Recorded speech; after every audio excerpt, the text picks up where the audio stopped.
Welcome back to the deep dive. Today we're looking at a statistic that is, honestly, it's kind of terrifying in just how inevitable it feels. Hmm. It's called the 80 by 80 rule. Yeah, it sounds like a speed limit, but it's a biological reality. The data shows that 80% of men are going to deal with benign prostatic hyperplasia, BPH, right by the time they turn 80. That number is just massive. We're talking about the vast majority of the male population eventually dealing with an enlarged prostate. And it's not just an old man thing, is it? The symptoms can creep in much earlier. Oh, absolutely. And the symptoms themselves are incredibly intrusive. This isn't just a little bit of discomfort. Right. We're talking about the weak stream, the stop and start. Yeah. And the big one for most guys is nocturia. Nocturia. That's the medical term for waking up in the middle of the night to pee. Multiple times a night. It just destroys your sleep. And when you don't sleep, everything else starts to fall apart. Your mood, your focus, your health. It's what drives men to the doctor or, more often to the supplement aisle. And that's exactly where we're going today. Because if you walk into any pharmacy, there is a whole section for prostate health. The marketing is, well, it's aggressive. Oh, it is. Promising to fix everything, all with natural plant extracts. It's a huge, huge market. Data suggests people over 60 are often taking 4 or more supplements a day. There's this real desire for a magic billet, something that avoids prescription drugs or surgery. But the real question is, are these things actually doing anything? We're basing today's deep dive on a medical analysis by Dr. Rina Malik, a urologist and pelvic surgeon. Right, she dug into the clinical data on all the big names, saw Palmetto, pumpkin seeds, to see what actually holds up to scrutiny. And the results are, well, let's just say there's a huge gap between the hype and the reality. A massive gap. So before we get into the specific plants, we should set the stage. What are these supplements? Dr. Malik calls them phytotherapeutic products. Phyto just means plant. So they're extracts from roots, seeds, fruits, that kind of thing. The idea isn't crazy. I mean, aspirin comes from willow bark. So the theory is that these plants have compounds that act like drugs. Precisely. For the prostate, the theory works on 2 main levels. First, inflammation. We know that chronic inflammation can drive prostate growth. And many of these plants are anti-inflammatory. Exactly. And the second mechanism involves hormones, specifically a hormone called DHT. Dihydrotestosterone. That's the one. It's this really potent hormone that tells prostate cells to multiply. And there's an enzyme in the body, 5-alpha reductase, that converts testosterone into this super potent DHT. And that enzyme is the target. It's the target. It's actually the exact same target as prescription drugs like finasteride. So the theory is that these plant compounds can do the same thing. Block the enzyme, lower GHT, and stop the growth. Okay, so biologically it makes sense. It's not magic, it's biochemistry. But here's the first huge problem Dr. Malik points out, and has nothing to do with the plant itself. This is the Wild West part of it all. The supplement industry, in the U.S. especially, it's just not regulated like pharmaceuticals are. Right. There was a study mentioned that looked at saw Palmetto products. They just pulled 27 different brands right off the shelf. Yeah, to see how much of the active ingredient, the free fatty acids, was actually in the pill. Variant. The variance was. It was shocking. The active ingredient ranged from 95% in the best ones down to 0%. Zero. As in nothing at all. Zero. You could be paying $30, $40 a month for a bottle of essentially sawdust. Nothing of medicinal value. That's just unbelievable. So before we even ask, does saw Palmetto work, you have to ask if there's even any saw Palmetto in the bottle. That's the first hurdle. Out of those 27 brands, only 17 even met the standard for a therapeutic dose. So you're already flipping a coin on quality. Okay, so keep that in mind. Let's assume you get the good stuff. Let's talk about the heavy hitter, saw Palmetto. Serenoa repens. It's a berry from a dwarf palm tree. If you ask anyone about prostate supplements, this is the one they'll name. Dr. Malik calls it the most rigorously studied supplement in all of urology. Which is a polite way of saying we've spent a ton of money testing this stuff. Millions. And for a while, especially in Europe in the 90s, it was a standard treatment. Early small studies suggested it worked. But those are just observational studies, right? It's just asking guys how they feel. Right, it's low-quality evidence. To really know, you need a randomized control trial. You have to test it against a placebo, a sugar pill. And that's what happened with the big New England Journal of Medicine study. This was the real turning point. They took 225 men with moderate to severe symptoms, gave half saw Palmetto and half a placebo, and tracked them for a full year. And what was the verdict after a year? It was devastating for the saw Palmetto industry. There was no statistical difference. None. None. Not in urine flow speed, not in prostate size. It didn't shrink, and not in quality of life.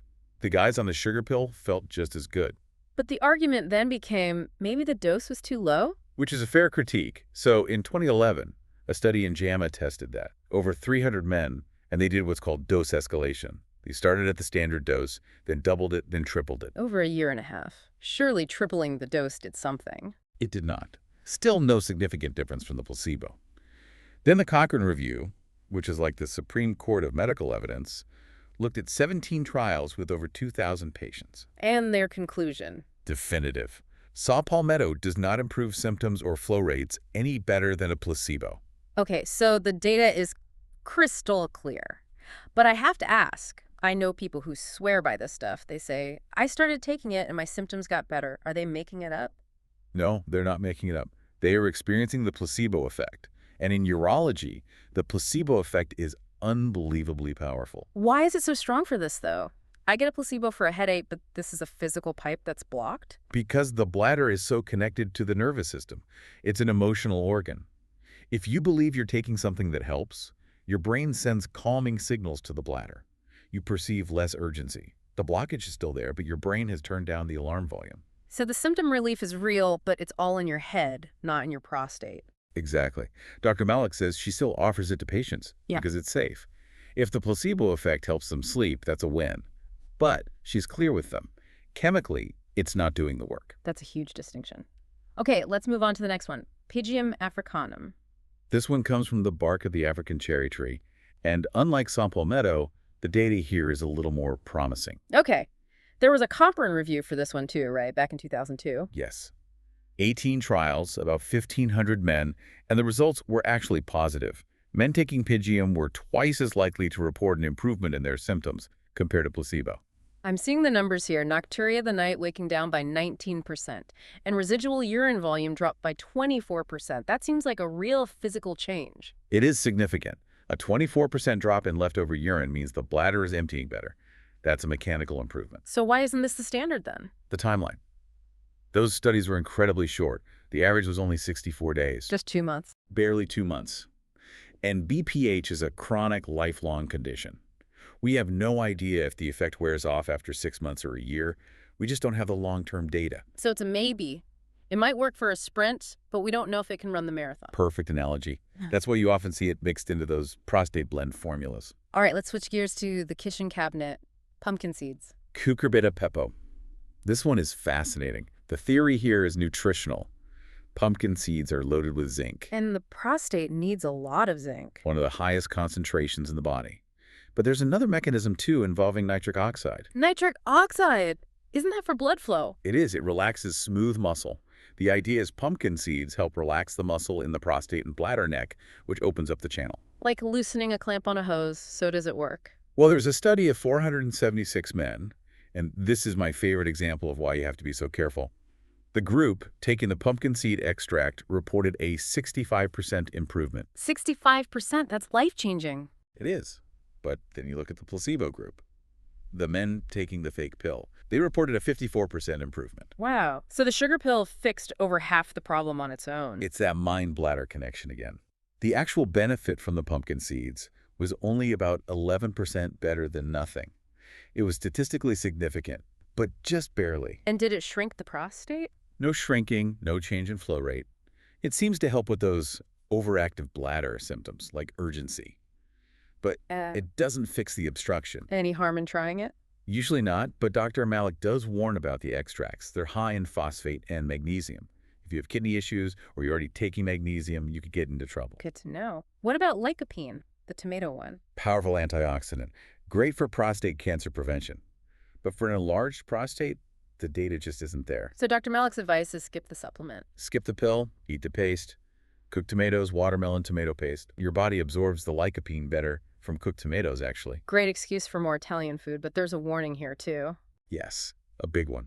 It can affect blood clotting, so if you're having surgery, you need to stop taking it a couple of weeks before. Okay, we've hit the duds and the maybes. Let's get to the ones that Dr. Malik says actually show some effect, starting with Beta-Sitosterol. Beta-Sitosterol is a plant sterol found in lots of vegetables and nuts. And the data is stronger here. It is. A review from 1999 showed it actually improved urinary flow rate. And that's a key metric. Symptoms are subjective, but flow rate is physics. So it works, but there's always a but. The but is that it didn't shrink the prostate. So you're managing the symptom, the flow, without reducing the size of the thing causing the problem. It's a functional fix, not a structural one. Exactly. And last on our list, the one with the scariest name, stinging nettle. Urtica dioica. And yeah, it's potent. The best data actually comes from combining it with saw and palmetto. There was a study, the sable fruit study, that ran for almost 2 years. Okay, so that's the long-term data we've been looking for. It is. And in that combination, they saw real, sustained improvements in flow rate over time. So if you're going to go the supplement route, that combo seems to be the most evidence-backed. In terms of efficacy, yes. But Dr. Malik flags this one as a minefield for drug interactions. A minefield. What does it interact with? A lot. It can block iron absorption, so it's bad for anemia. It interacts with lithium. It interacts with blood thinners like warfarin. That's serious. A lot of older men are on blood thinners. Precisely. It can also cause low blood sugar, which is dangerous for diabetics. And it can lower your potassium, a major risk if you're on certain blood pressure meds. So stinging nettle is so biologically active, you have to treat it like a real drug. You absolutely should. You cannot just casually start taking this without talking to your doctor. Okay, let's zoom out. We've gone down the whole aisle. Right. What's the final takeaway for someone standing there looking at that wall of bottles? The takeaway is, buyer beware. Saw palmetto is likely a placebo. Pygeum and Beta-Sitosterol might help your flow but won't shrink the gland.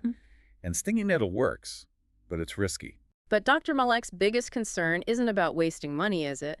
It's about the long-term danger of self-medicating. This is the most important point of the whole deep dive. If you're using supplements or the placebo effect to feel better, you might be ignoring the fact that your prostate is still growing. And that continued growth causes permanent damage. It damages your bladder. The bladder is a muscle. If it has to push against a blockage for years and years, it gets overworked. Like a weightlifter doing too many reps, the muscle fails. It fails. Yeah. It loses its elasticity, becomes floppy. It's called bladder decompensation. And once it happens, it's irreversible. So even if you eventually get surgery to fix the prostate, the bladder itself is already broken. Exactly. You fix the pipe, but the pump is dead. And you'll have urinary problems for the rest of your life. That's the real danger of waiting too long. That's a very sobering thought. It's not just about comfort today, it's about function tomorrow. You need a doctor to know if you're actually emptying your bladder. You can't just diagnose that based on how a pill makes you feel. Before we go, I want to circle back to that one statistic that just blew my mind. The 54% improvement in the placebo group. Yeah, the ghost in the machine. It raises such a provocative question. If your brain is powerful enough to make you feel 54% better just because you believe you're being treated, does it matter if the pill is fake? I mean, that's the ultimate question, isn't it? If the goal is just to sleep better tonight, maybe the placebo is enough. But as we just learned, if the goal is to save your bladder from permanent failure, then the placebo might be the most dangerous thing on the shelf.